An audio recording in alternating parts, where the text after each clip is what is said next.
Anambra steeti ka mmụta Chukwuma Soludo bụ odozi akụ na onye Soludo akpọkọla alaka Anambra steeti nke otu jikọrọ ndị ọrụ nta akụkọ bụ otu NUJ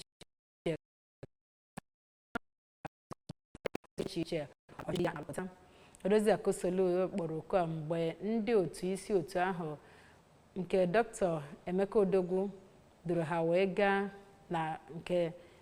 ebe obi gọvanọ dị na Amawbia onye ọlụ anyị bụ Chibụzọ Obidike sokwa ha wee gaa maka ọrụ anyị ka ya bụ nzukọ ha si wee jee.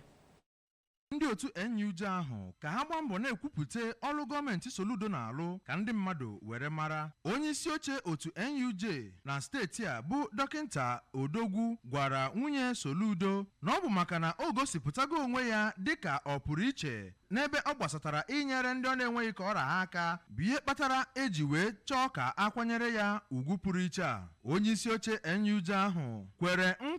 nkwado otu ya n'ebe gọọmenti steeti a nọ ma kwukwezie na gọọmenti nọ ugbu a bụ nke nọ n'ụzọ agamnihu.